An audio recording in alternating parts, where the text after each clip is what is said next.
Alors, on va peut-être juste se présenter. Donc moi, je suis Karine Duchâtel. Je suis l'associée fondatrice du Shaker Company avec Ludovic qui est présent. Je suis consultante, experte en projets complexes et je suis également coach individuel et d'équipe. Voilà, et je passe la parole à Carole. Donc, bonjour, je m'appelle Carole Pilet. Donc, je suis partenaire de The Shaker Company. Et moi, en fait, ma spécialité, ce sont les ressources humaines. Donc, après un parcours en entreprise de 15 ans sur des postes de ressources humaines, je mets cette expertise-là maintenant au service des clients et des partenaires. Voilà. Je suis également coach d'équipe et de collaborateurs. Donc, bonjour, je m'appelle Thomas Fondevilla, donc je suis le 3e participant. Je suis expert comptable et puis je dirige le cabinet Eureka Pluriel, qui est un cabinet présent sur la Nouvelle-Aquitaine aujourd'hui. Alors, pour vous présenter un peu notre façon de voir le monde de l'entreprise, on a côtoyé là, pendant pas mal d'années des gens qui étaient plutôt comme ça, c'est-à-dire la tête dans le guidon, surchargés de travail. Et donc, on a créé The Shaker Company pour justement créer des organisations un peu plus à la fois résilientes et enthousiasmantes, où chacun trouvait sa juste place. Donc, on ne pensait pas que la résilience devenait une compétence importante encore plus aujourd'hui, mais voilà, en tout cas, on va essayer de vous parler de l'enthousiasme un petit peu ce soir.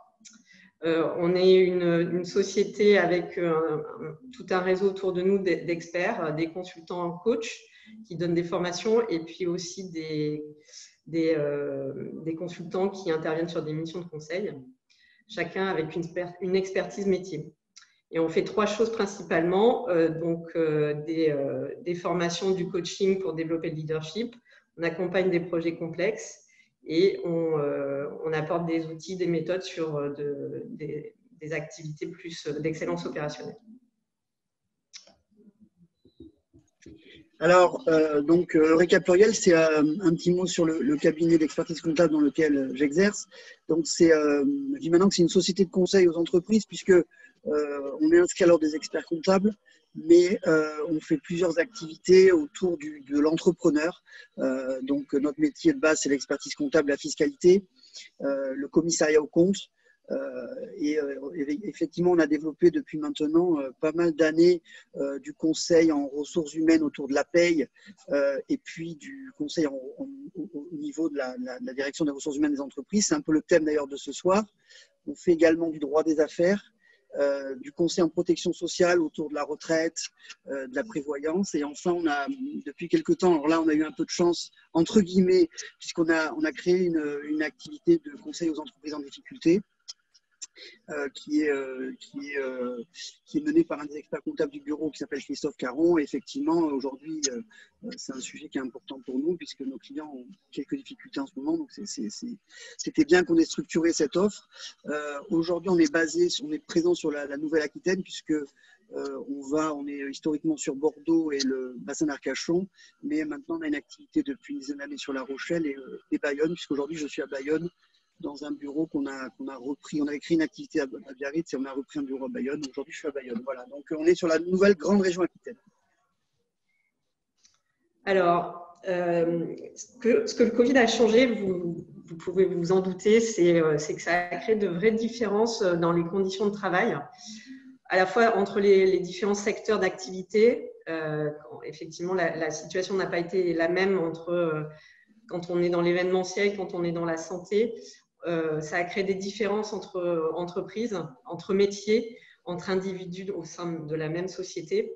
Et chacun l'a vécu différemment. Ça a pu ébranler son sens du travail, sa façon de gérer l'angoisse, sa façon de voir sa propre utilité, surtout quand on était pour certains en chômage partiel. Et ça a pu poser des vraies questions d'efficacité opérationnelle très concrètes quand il a fallu s'organiser rapidement. Ça a créé aussi pas mal d'autres choses. Ça a eu des impacts sur la gestion du temps et de l'espace, puisque évidemment aujourd'hui, on n'a plus autant besoin des bureaux en présentiel. Le télétravail se généralise, donc on prend moins de temps pour le temps de transport. La frontière entre le pro et le perso est beaucoup plus floue. Ça a un vrai impact aussi sur la façon dont on gère sa relation avec les différentes parties prenantes. C'est vrai que gérer à distance ses fournisseurs, ses clients, ses partenaires, c'est plus ou moins compliqué. Et ça peut changer considérablement la façon dont on délivre la chaîne de valeur de sa société. Ça a des vrais impacts sur l'organisation du travail, sur les métiers, sur la gestion des réunions, sur la gestion des temps plus informels et sur les processus de décision. Donc, on voulait ce soir vous apporter des bonnes pratiques sur comment le mettre en place de façon assez pratique. Donc, je vais donner la parole à Thomas qui va vous expliquer d'un point de vue strictement juridique comment on implémente le télétravail. Merci Karine. Oui, alors effectivement, en quelques minutes, moi je vais essayer de synthétiser le cadre juridique en matière de droit du travail, du télétravail justement, avant que Karine et Carole parlent d'enthousiasme. Donc moi je vais faire quelque chose de plus théorique et de plus pratique.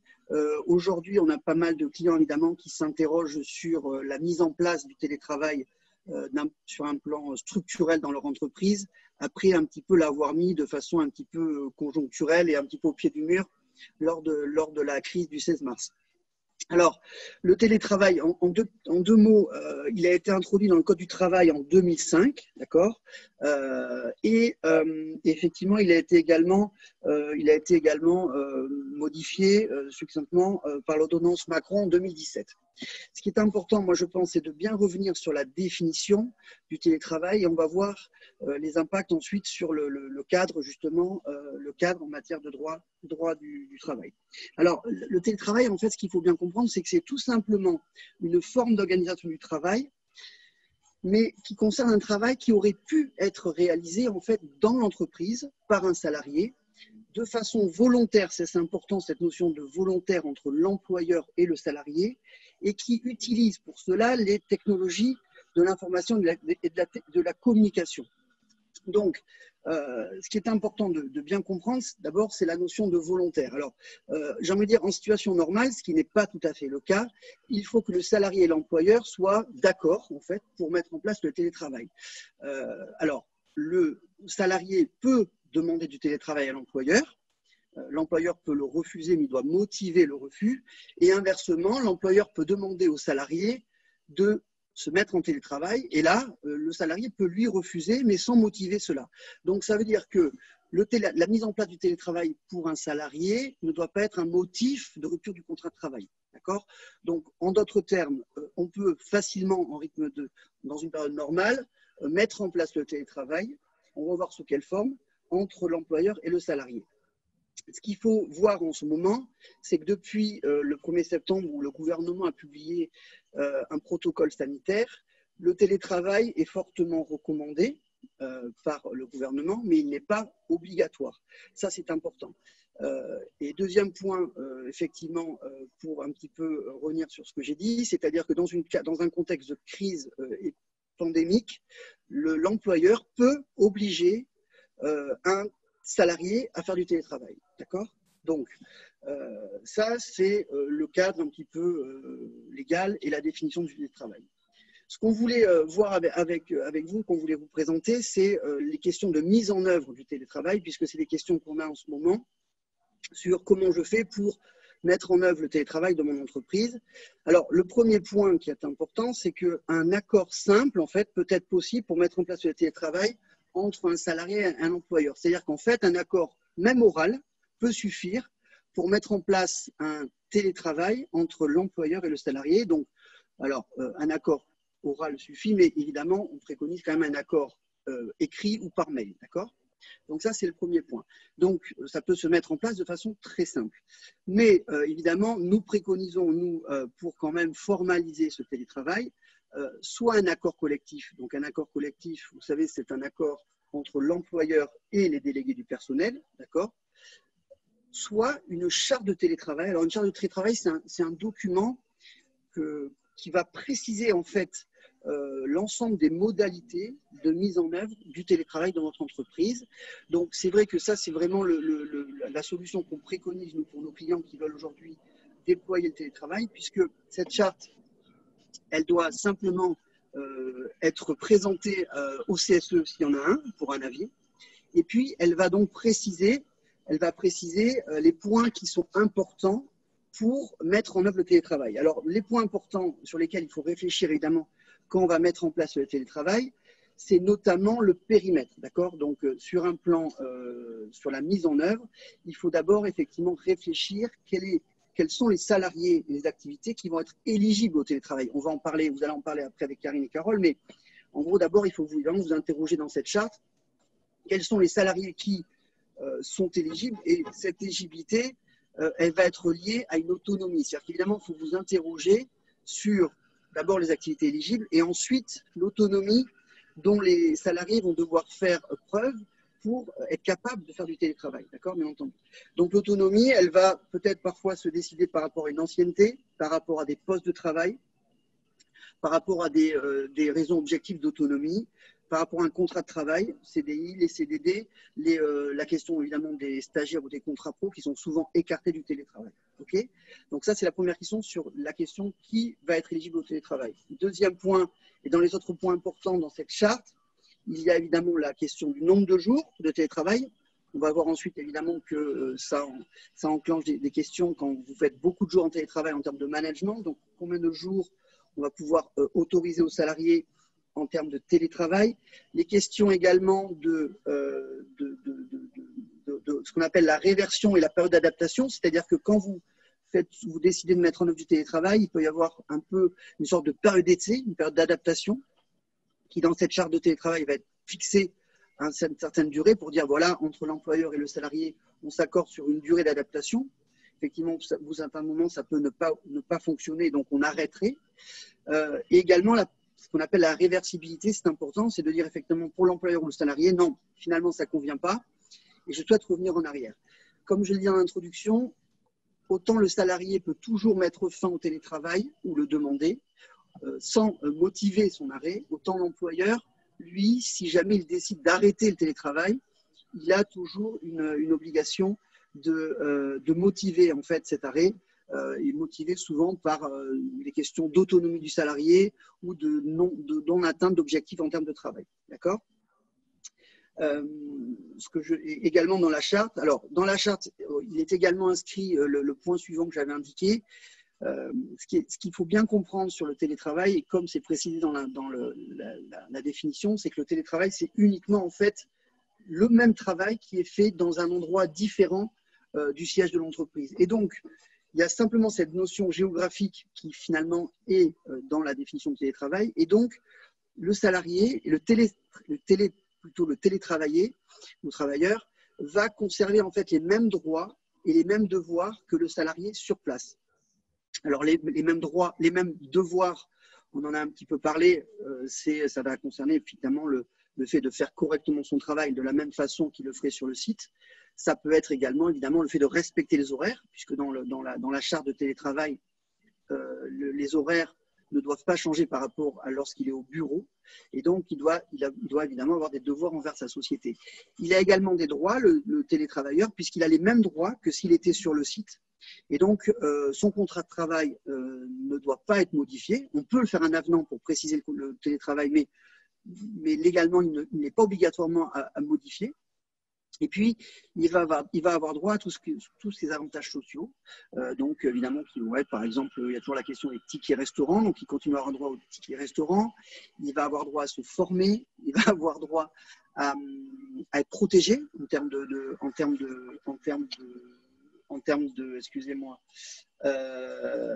couverture accident, bien entendu.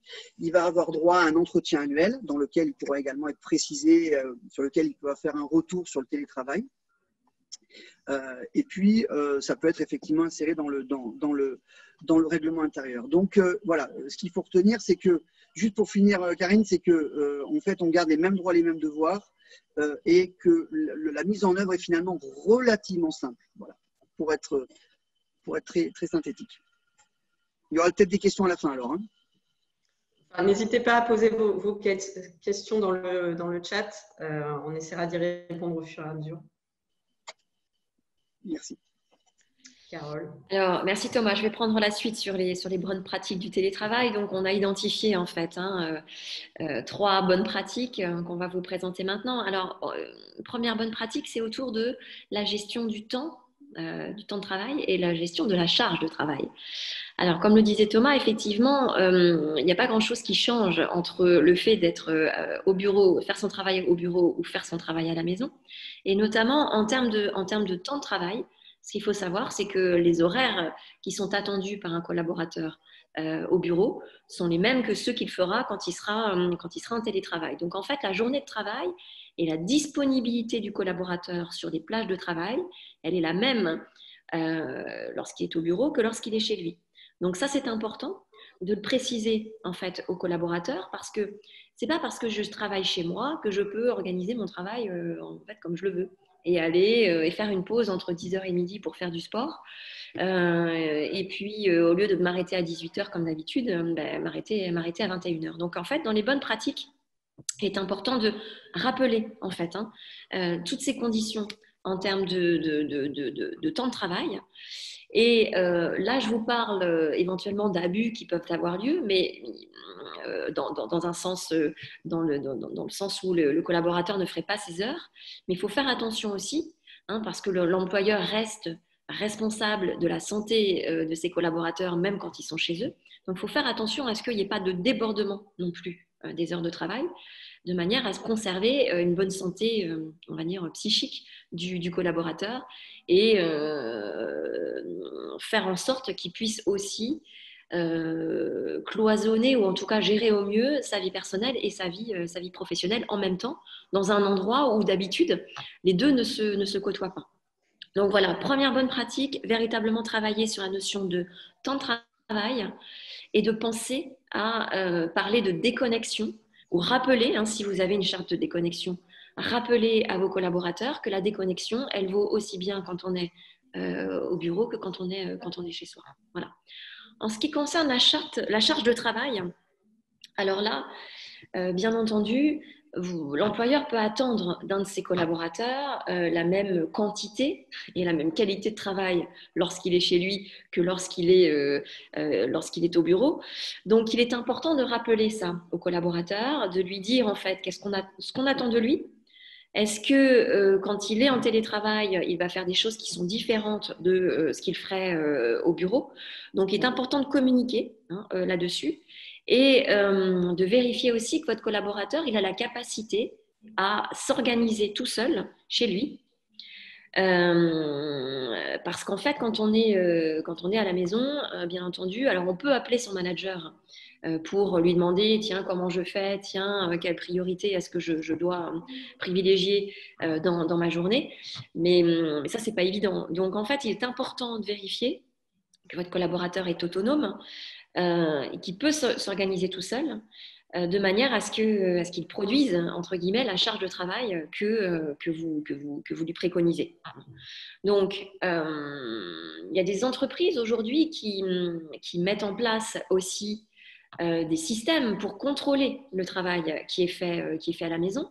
Alors, on ne contrôle pas forcément particulièrement le travail à la maison, mais ce sont généralement des entreprises qui ont déjà mis en place des systèmes pour évaluer la performance des collaborateurs. Et dans ce cas-là, alors effectivement, c'est une manière de gérer la charge, mais là aussi, il est important de bien communiquer sur comment on contrôle, qu'est-ce qu'on contrôle et surtout quels sont les attendus.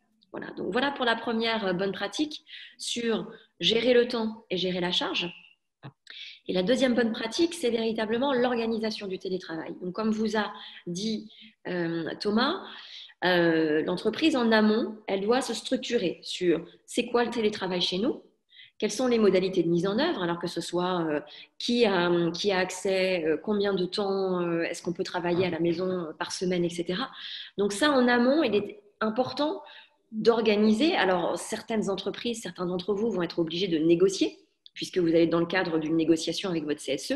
Donc, il est important, avant de mettre en place, absolument, d'identifier un certain nombre de choses, donc les modalités, mais aussi, Thomas vous en a parlé un petit peu tout à l'heure, ce sont les critères d'accessibilité, d'éligibilité au télétravail et les critères de réversibilité. Parce qu'en termes de management, le manager, il va accepter ou pas, d'ailleurs, qu'un collaborateur télétravaille. Et pour ça, il a besoin de critères très objectifs s'il veut maintenir la confiance entre lui et ses collaborateurs. Même chose sur la réversibilité. Qu'est-ce qui va faire qu'à un moment donné, moi, employeur ou moi, collaborateur, je vais revenir sur le fait de faire du télétravail à la maison. Alors, l'employeur peut tout à fait le faire s'il constate un certain nombre de dérives, mais le collaborateur peut aussi lui demander la réversibilité. Donc là aussi, c'est important de préciser de manière explicite quels sont les critères qui vont permettre d'accéder ou pas, mais aussi quels sont les critères qui peuvent permettre de suspendre temporairement, suspendre définitivement un accord qui aura été donné à l'exercice du télétravail. Donc ça, c'est sur la structure en amont. Et puis après, c'est important de s'organiser. Moi, je t'interromps, Carole. Est-ce qu'il y a des... Parce que j'ai l'impression qu'il y a pas mal de questions déjà. Non? Ou je me trompe je vois passer des... Il y a une question à laquelle Thomas a répondu. D'accord.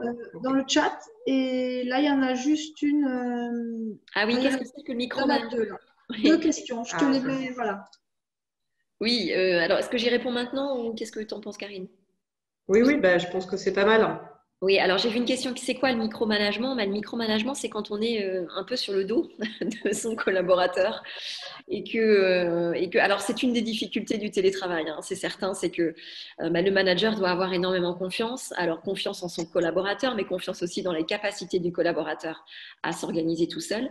Et quelquefois, ce qu'on voit, ce sont des managers qui sont très présents, voire trop présents, trop contrôlants auprès des collaborateurs. Et ça, c'est effectivement quelque chose qu'il faut éviter de faire parce que quelque part, la mise en place du télétravail, elle se fait sur la confiance et elle va nous obliger, nous les managers, à aussi développer la polyvalence chez nos collaborateurs et en tout cas les tirer vers le haut en termes de compétences. Ce qu'il faut savoir, c'est que voilà, un collaborateur qui ne sait pas s'organiser tout seul, si vous le mettez en télétravail, il ne saura pas davantage s'organiser. Donc, dans la préparation du télétravail, c'est important de se poser la question, de se dire de quoi mon collaborateur il a besoin pour véritablement être autonome et, j'ai envie de dire, performant aussi sur son poste, pour éviter justement ces réactions de micromanagement, de crispation, quand on va avoir l'impression, nous, en tant que manager, que le collaborateur, il n'est pas disponible, il ne fait pas le travail, ou il fait le travail moins vite. Et pour le coup, c'est ça le micromanagement. C'est quand on lâche pas prise quelque part et qu'on sache et qu'on est dans un suivi très important d'un collaborateur. Voilà, donc si je reviens sur la bonne pratique numéro 2, ce que je vous ai dit, c'est que c'est très important en amont de structurer le télétravail, alors par les chartes, par les accords, par les modalités, etc. de mise en œuvre. Mais aussi, il faut l'organiser parce que derrière, le télétravail va nous obliger à maintenir un lien dans l'équipe et un lien avec les collaborateurs parce qu'il est probable que vous ayez à gérer, vous, manager, à la fois des gens qui sont en télétravail et des gens qui sont au bureau. Donc, comment est-ce qu'on fait pour que on continue d'avoir une bonne communication, un bon management adapté à ce télétravail? Et là, on souhaitait vous proposer quelques bonnes pratiques, c'est-à-dire que effectivement, quand on va faire des réunions à distance, il faudra faire des réunions plus courtes parce que ce qu'on sait, c'est que notre attention derrière un écran est beaucoup moins importante que notre attention quand on est dans une assemblée. Et faire des réunions plus courtes, plus impactantes, avec des objectifs plus précis, ça, c'est vraiment une manière d'organiser le télétravail intéressante. De privilégier aussi, quand c'est possible, la communication écrite. Parce qu'en situation de télétravail, c'est important de communiquer de manière très précise et très concentrée. Effectivement, ce n'est pas la même chose quand on passe une consigne à distance que quand on passe une consigne avec son collaborateur en face. Donc là, on privilégie les écrits et on privilégie vraiment les écrits qui sont très concis et non explicites sur le fond et sur la forme. Alors bien entendu, ce qui est important de faire, c'est quand bien même on a l'ensemble de ses collaborateurs qui est en télétravail, c'est important de privilégier aussi une journée, par exemple dans la semaine, où tout le monde sera là pour une communication, on va dire, sur le même canal pour tout le monde. Ça, c'est important. Parce que le risque, effectivement, c'est de communiquer, c'est d'oublier des gens dans la communication quand on en a à distance et qu'on en a en présentiel. Donc, ces journées où on est tous présents, bah, c'est à la fois pour on va dire, continuer à développer ces relations informelles qu'on a jusqu'à maintenant, mais c'est aussi pour passer le même type de message à tout le monde et par le même canal. Et puis pour les entreprises qui utilisent des réseaux sociaux d'entreprise ou qui sont habituées à aller sur des outils plus modernes, en fait, des outils collaboratifs plus modernes, on vous encourage énormément à les utiliser justement pour faciliter la communication, garder le lien et la cohésion à l'intérieur de l'équipe. Sophie, il y avait d'autres questions avant? Alors, il y a juste un complément, je pense, à ce que dit Carole sur l'exacerbation des habitudes managériales et du coup, il faut peut-être lutter contre son mode de fonctionnement habituel et aller plus sur de la délégation et moins de commandes et contrôles, si je retranscris bien ce qu'a dit Grégor. Oui, alors c'est vrai que c'est ce qu'on va vous dire enfin en tout cas c'est ce que je vais vous dire dans pas très très longtemps là maintenant, mais c'est vrai que vouloir manager ses collaborateurs à distance comme on a l'habitude de le faire je vais dire en présentiel, c'est une erreur. Et alors pour répondre à ce monsieur, effectivement, ça va demander beaucoup de transformation dans nos capacités managériales. Faire confiance, déléguer, ne pas être sur le dos, personnaliser aussi son management. Alors ça va avec la slide là que je voulais vous présenter, c'est-à-dire c'est difficile de manager à distance ses collaborateurs de la même manière parce que certains sont très autonomes et donc n'ont pas forcément envie que le manager les sollicite pour savoir comment ils vont. Certains collaborateurs ont besoin de ce lien social et donc ont besoin que le manager les appelle ou prenne des nouvelles quand ils sont chez eux. Donc tout ça, effectivement, le manager il va devoir composer avec les personnalités, les profils de son équipe. Mais ça demande effectivement beaucoup de remise en question pour le manager et de nouvelles manières de faire. Plus collaborative aussi, on disait, c'est-à-dire que on va être beaucoup plus collaboratif pour partager l'information. On peut être aussi beaucoup plus collaboratif pour partager les savoirs. C'est-à-dire qu'avant, quand j'avais une question, j'allais demander à mon manager. Et aujourd'hui, avec les nouveaux outils collaboratifs, les WhatsApp d'équipe, les Teams d'équipe, par exemple, le collaborateur peut aller poser une question à un collègue et ainsi développer ses compétences. Et donc, il faut avoir l'humilité en tant que manager de laisser se développer, on va dire, ces nouveaux modes de collaboration, ces nouveaux modes d'apprentissage. Et effectivement, ça demande pas mal de prise de recul. Je vois le temps qui file, donc non pas que je ne veux pas répondre aux questions, je vais terminer en fait sur la troisième bonne pratique, en fait. Bonne pratique autour de l'écoute et du dialogue. Alors ça revient un peu à ce qu'on disait, c'est-à-dire que c'est important que le manager individualise son management, qu'il fasse attention aussi aux signaux faibles, c'est-à-dire qu'il écoute ce qu'on n'entend pas. Moi j'aime bien dire ça, en fait. C'est quoi les signaux faibles?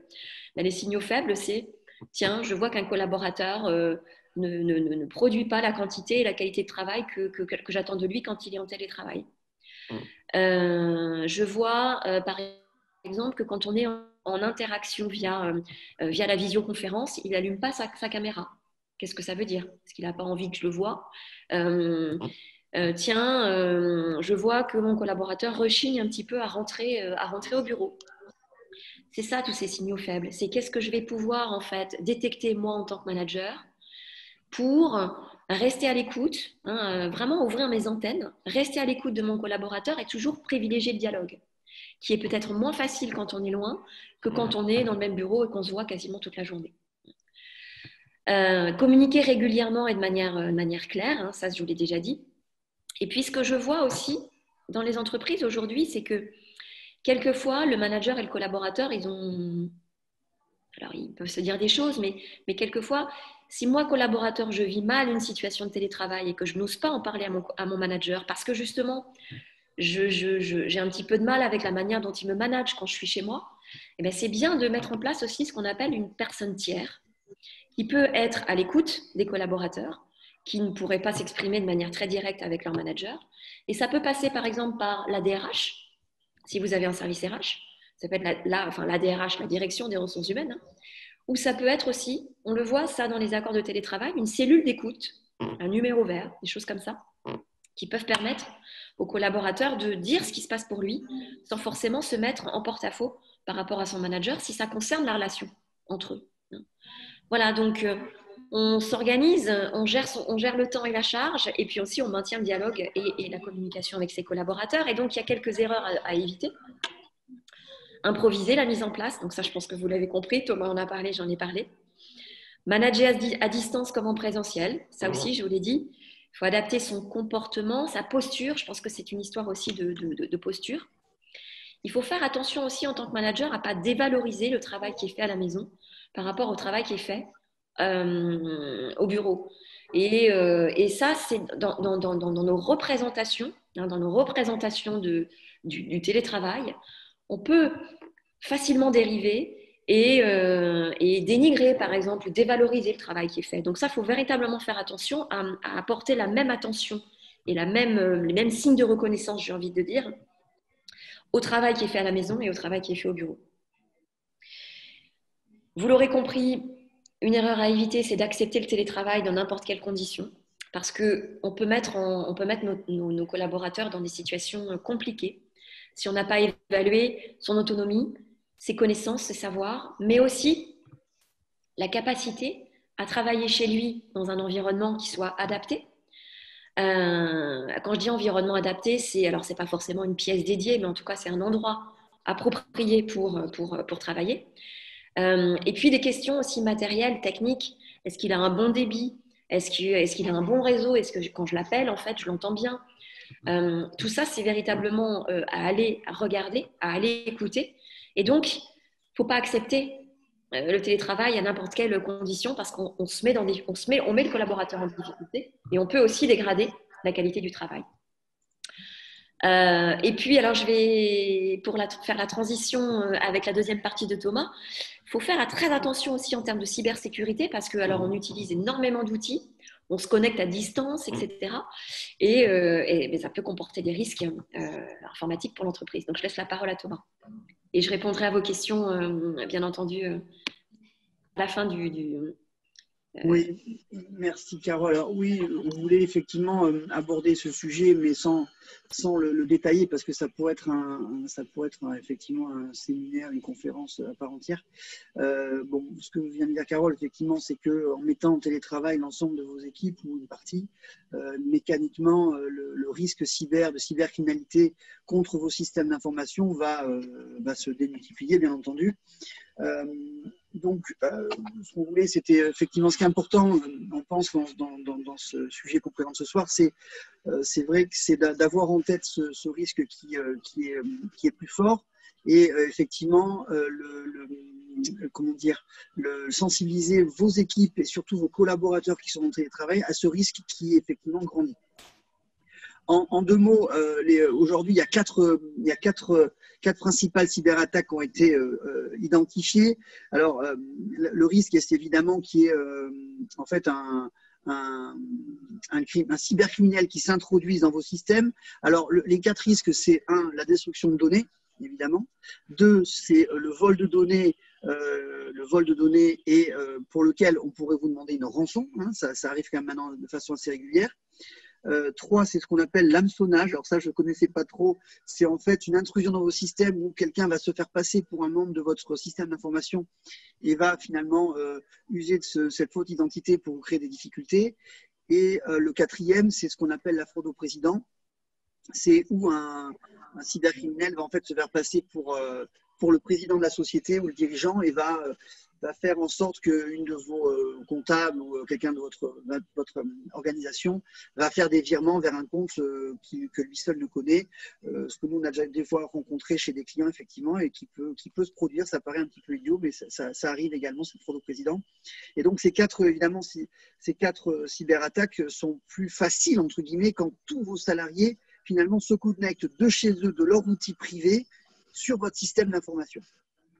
Donc, ce qu'il faut qu'on recommande aux dirigeants, et là je mets un peu ma casquette de commissaire aux comptes, c'est effectivement de faire un état des lieux de votre système d'information et d'essayer de bien mesurer en fait la fragilité de votre système et sa capacité à contrer des intrusions dans ce système. Okay, donc, on a imaginé, enfin voilà, on a réfléchi, il y a quelques questions qu'il faut se poser avant d'écrire une charte informatique et de se protéger et de mettre en œuvre une vraie protection de votre système.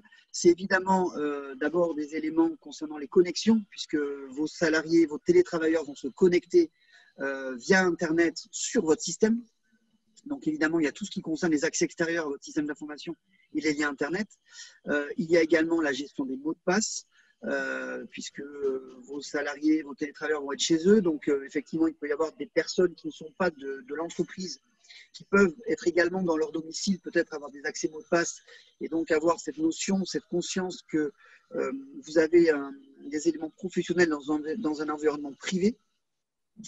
Il y a également tout ce qui concerne évidemment la mise à jour de vos sécurités, de vos systèmes de sécurité. Donc ça, c'est vraiment de votre côté, veiller à une mise à jour de vos systèmes de sécurité. Et puis après, il y a deux éléments qui sont importants. C'est évidemment, outre la préparation, la préparation anticipée à une cyberattaque, aussi prévoir l'après, si jamais ça vous arrive. Et notamment, il y a 3 points importants sur lesquels il faut se poser la question. C'est comment sauvegarder mes données. Donc en gros, si je me fais voler ou détruire des données, est-ce qu'elles sont déjà sauvegardées ailleurs? Deuxième question, la question de l'assurance. Est-ce que je suis assuré contre une cyberattaque et quelle est la police d'assurance qui concerne cette attaque? Est-ce que j'ai une assurance qui va couvrir les destructions de données? Est-ce que j'ai une assurance qui va couvrir des frais d'avocat de défense d'attaque dans une opération de ce type-là? Voilà, réfléchissez avec votre assureur, qu'est-ce que vous avez en termes de cybergarantie. Et le troisième, je ne sais plus lequel c'est, je ne sais plus, voilà, c'est pas grave. Donc, il y a ces 2 éléments qui sont importants sur l'après, effectivement. Ah oui, mettre en place effectivement un plan de reprise d'activité. C'est le 3e point. C'est si jamais vous subissez une attaque, effectivement, et que voilà, vous projetez en disant, voilà, si jamais j'ai une attaque qui a introduit sur une destruction de données et que je n'ai pas pu sauvegarder les données, comment je vais en fait engager un plan de reprise d'activité post-attaque. Okay. Donc, il y a ces éléments de réflexion et on peut effectivement, le fait de rédiger une charte informatique, ça peut permettre effectivement de réfléchir à tous ces objectifs et également aux conditions d'utilisation de vos systèmes d'information. Parce que cette charte informatique, elle peut être transmise aux salariés et donc ils peuvent prendre conscience dans cette charte des enjeux et également donc des devoirs qu'ils ont vis-à-vis de leur système d'information et comme quoi ils sont également responsables en étant finalement une porte d'entrée du système. Donc ça, je pense que c'est important aussi de rédiger une charte informatique dans le cas du télétravail. Voilà. Merci Thomas. Alors, on voulait, dans cette dernière partie sur la part de contenu autour du télétravail, vous faire part de certaines convictions, puisqu'on vit tous une période formidable et on se dit que pour arriver à effectivement manager des équipes qui sont à moitié en présentiel, à moitié à distance, il faut trouver de nouveaux leviers en fait, pour motiver un peu tout le monde. Et donc, chez The Shaker Company, on croit non pas à la motivation, mais à l'enthousiasme.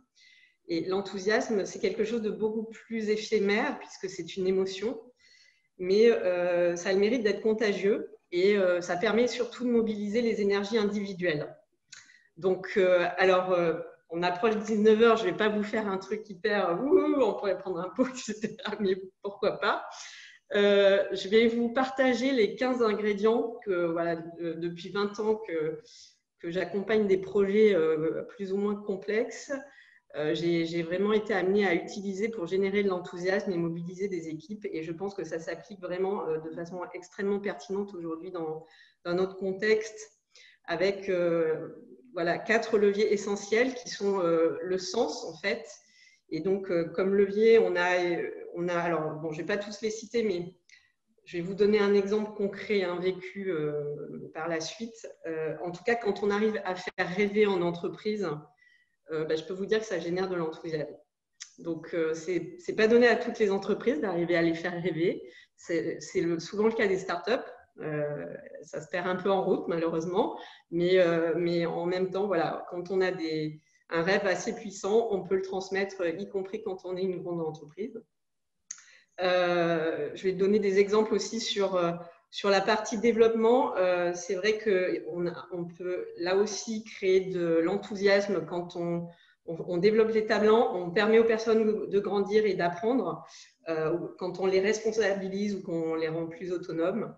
Après, il y a plein de leviers autour de la relation. Alors, il y a le jeu, il y a créer un effet de surprise, utiliser l'humour, faire de la co-construction à plusieurs. Et il y a un dernier levier qui est la gratification, où en fait, on va faire des cadeaux, remercier, reconnaître les efforts. Il y en a aussi un autre levier, c'est la fierté du résultat. Il y a plein d'entreprises comme par exemple les boîtes d'ingénieurs en automobile qui sont extrêmement enthousiastes à l'idée de construire une voiture. Ils sont extrêmement fiers de vous présenter la voiture qu'ils ont conçue. Voilà, donc ça, ce sont des vrais leviers.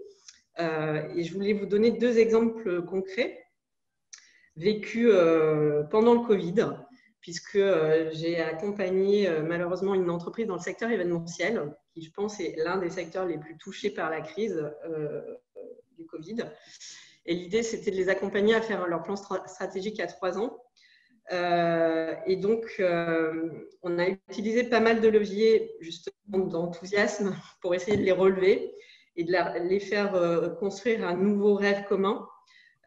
Donc, c'est un travail que l'on a fait à moitié à distance avec des outils collaboratifs comme Bicast ou Trello. On les a fait travailler vraiment sur leur raison d'être, sur leur vision, sur leurs valeurs. Donc, les valeurs sont aussi un très beau levier d'enthousiasme parce que quand on se retrouve avec les mêmes valeurs que son dirigeant, ça peut être extrêmement enthousiasmant. Donc, c'est des choses qu'on a fait à distance, donc comme quoi c'est possible d'emporter et de construire une vision à distance.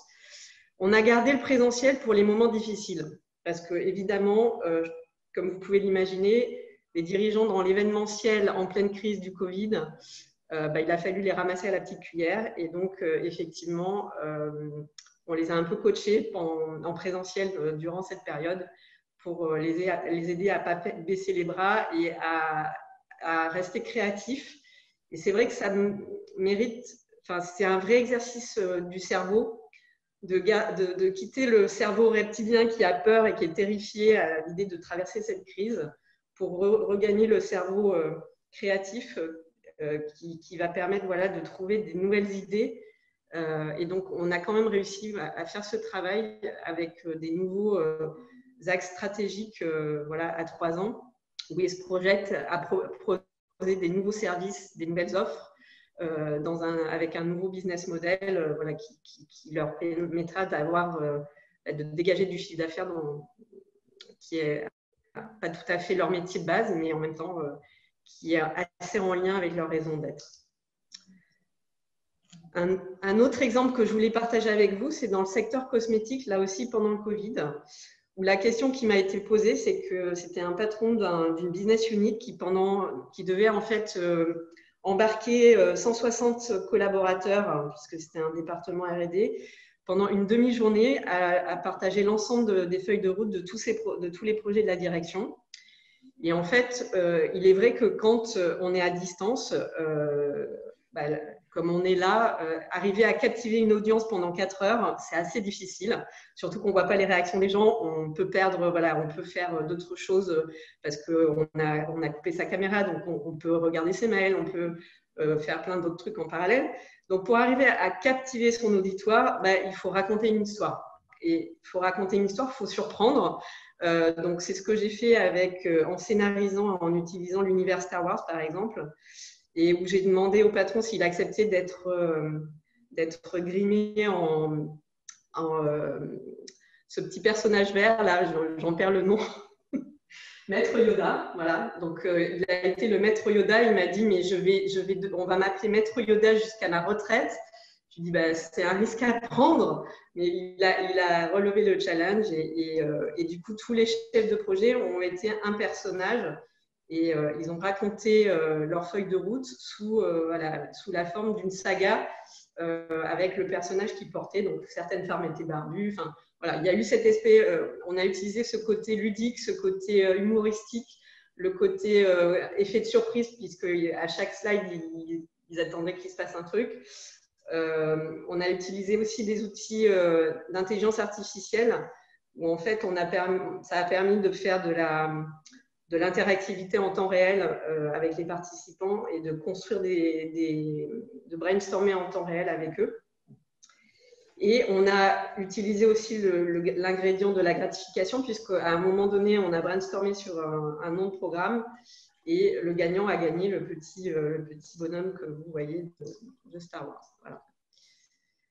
Voilà par exemple, comment on peut animer à distance en générant de l'enthousiasme. Je peux vous dire que les 160 participants n'en ont pas perdu une miette pendant les 4 heures, donc ça marche. Et pour finir, je voulais partager aussi quelques bonnes pratiques pour développer le sentiment d'appartenance, parce que c'est vrai que quand on est à distance, et je pense qu'on n'en a pas encore conscience, mais je pense que dans les mois qui viennent, plus les gens vont travailler à distance, plus le sentiment d'appartenir à une boîte va s'estomper. Et donc, je pense qu'il est vraiment important que les chefs d'entreprise réfléchissent à comment retenir leurs talents dans un univers qui est de plus en plus compétitif, y compris pour les talents. Et donc, c'est important de travailler le sens et ce qui fait l'unicité de l'entreprise pour donner envie aux salariés d'y rester. Donc, il y a plein de choses nouvelles qui existent maintenant. Il y a le concept d'entreprise à mission qui permet aux entreprises de définir quel est l'impact sociétal qu'elles veulent avoir. Donc ça, c'est vrai que pour les jeunes générations, c'est des choses importantes. Ça peut être un travail sur les valeurs, sur la raison d'être. Ça peut être aussi travailler sur les comportements de l'équipe dirigeante pour justement garder l'enthousiasme des équipes. Ça peut être tester des nouveaux modèles aussi pour responsabiliser les collaborateurs, comme l'agilité, l'holacratie, la sociocratie. Et surtout, c'est vraiment un moment où la communication interne est fondamentale. Plus on la rendra ludique, mieux ce sera, parce que effectivement, ça permettra de garder le lien et rire à plusieurs, c'est quand même plus sympa. Donc voilà, c'est des bonnes pratiques qui peuvent marcher dans les mois qui viennent, de mon expérience en tout cas. Voilà, pour conclure, ce qu'on voulait partager avec vous, c'est voilà, on vous a partagé 3 bonnes pratiques pour réussir la mise en place du télétravail, quelques erreurs à ne pas commettre, le cadre juridique pour implémenter le télétravail, les ingrédients de l'enthousiasme pour créer cette cohésion sociale dont je parlais, quelques exemples concrets pour créer cet enthousiasme. On vous a cité quelques noms de pratiques managériales innovantes. Si vous voulez aller plus loin, je vous suggère la très bonne lecture de Frédéric Laloux sur Reinventing Organization, qui est vraiment très inspirante. Et sinon, voilà, je voulais vous donner rendez-vous sur le thème de la résilience le 27 octobre. On donne un autre webinaire sur ce sujet-là. Mais je vais vous proposer maintenant peut-être qu'on prenne certaines questions. Donc, n'hésitez pas, on va prendre un temps maintenant pour répondre à toutes vos questions. Donc, n'hésitez pas à les poser par chat.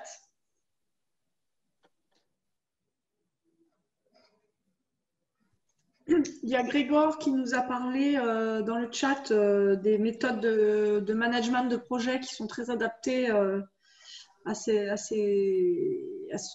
au télétravail. Je ne sais pas s'il veut nous en dire un peu plus. C'est une question? C'était pas une question. Il disait que c'était des méthodes très adaptées quant au fait d'axer sur l'important, d'axer sur les attentes livrables, enfin, de bien planifier, d'assigner des tâches, de se concentrer sur l'important pour générer plus d'engagement. J'espère bien retranscrire. Oui, c'est ce qu'on disait dans la partie gérer le temps et la charge, en fait. Hein. Oui, c'est extrêmement important dans la communication de faire en sorte que on soit très clair sur les attendus, sur les rôles, sur les livrables. Encore plus quand on n'est pas ensemble au quotidien. Oui, je partage. Là, on a une question, là, ça y est, qui vient de rentrer. Est-ce réaliste un séminaire d'entreprise de 2 jours en télétravail pour 50 collaborateurs? Bien sûr, c'est possible. C'est possible. Ce qui est important, je pense, c'est que c'est exactement ce que je viens de dire, c'est-à-dire que moi, je suis convaincue qu'on peut créer du lien avec des gens qu'on ne connaît pas à distance. Ceux qui disent que c'est pas possible, c'est un faux problème. Je pense qu'on est tous des êtres humains, que le fait d'arriver à se parler à distance avec des caméras, en fait, ce qui est important, c'est la profondeur avec laquelle on le fait et c'est la façon avec laquelle on le fait. Donc c'est possible de faire un séminaire sur 2 jours pour que ça tienne et que ce ne soit pas lourdingue et que c'est vraiment sur la façon dont on va animer les 2 jours pour qu'ils soient captivants et qu'il y ait de la vie, en fait. Qu'il y ait de la vie et de la surprise permanente. Donc, c'est possible. Oui, quelquefois, si je peux rajouter quelque chose, Karine, quelquequefois, c'est plus facile aussi de se rencontrer quand on n'est pas en face à face. Et d'aller dans la profondeur, comme disait Karine, parce qu'en fait, on a l'écran qui est interposé. On peut imaginer que c'est une forme de sécurité et qu'on prend moins de risques. Enfin, on a déjà animé des séminaires, alors c'était pas 2 jours, c'était une journée pleine, mais vraiment une journée pleine où on est descendu en profondeur. Les gens n'ont pas vu le temps passer. Hein, donc, encore une fois, c'est vraiment une question de qu'est-ce qu'on fait concrètement. Si c'est pour apporter des choses intéressantes où les gens ressortent grandis de l'exercice, je pense que normalement, ça se passe bien. Si c'est pour échanger des banalités, des choses très rébarbatives, effectivement, c'est un enfer 2 jours à distance. On est d'accord. Ok. Il y avait une question tout à l'heure dans le flux. Comment on fait du télétravail quand on a ses enfants à la maison? Alors, c'est vrai qu'on ne l'a pas précisé, mais je pense que c'est important de se dire, voilà, on a vécu une situation de télétravail un peu subie. Hein, on a tous expérimenté le télétravail à partir du mois de mars parce qu'il fallait maintenir une activité et l'activité de nos entreprises. Donc là, effectivement, on s'est retrouvés dans des situations où on était avec son conjoint à travailler sur la table du salon, les enfants qui ne sont pas à l'école, etc. Donc ça, effectivement, on l'a vécu.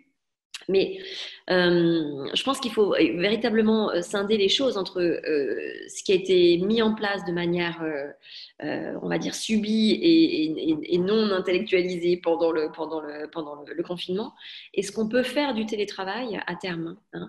Et effectivement, faire du télétravail à terme. Alors là, moi, je vais vous donner un avis qui est complètement personnel, c'est que je ne crois pas au 100% de travail à distance. C'est-à-dire où je passe toutes mes journées, en tout cas dans les entreprises classiques qu'on rencontre tous les jours.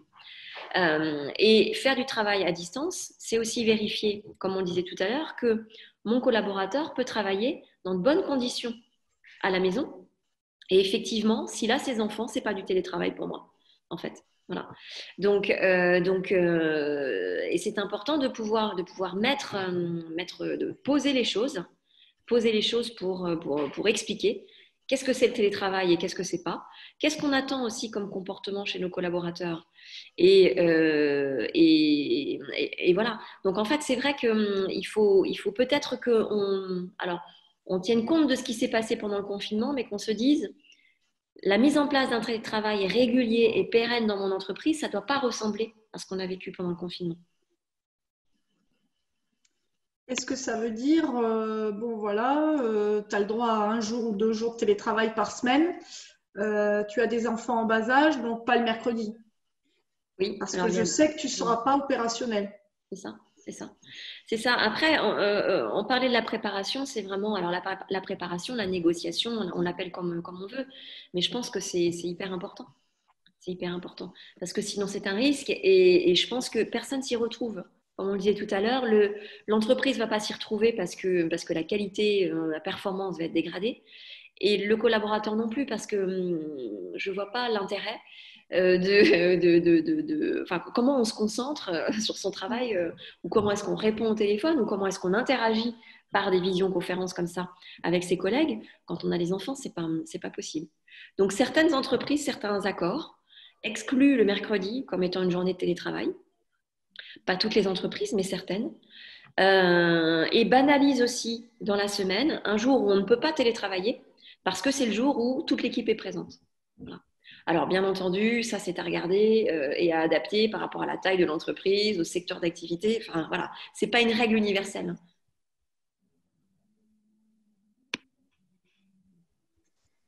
Ok. Est-ce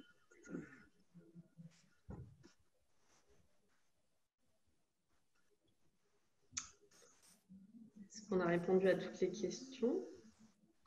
Oui. Ok. Bon. Karine? Ok. Ben, comment? Il nous reste à remercier les participants, les animateurs. Merci beaucoup à tous pour votre présence et puis au plaisir de vous reparler. Bonne soirée. Merci. Au revoir. Au revoir. Merci à tous. Au revoir. Bonsoir.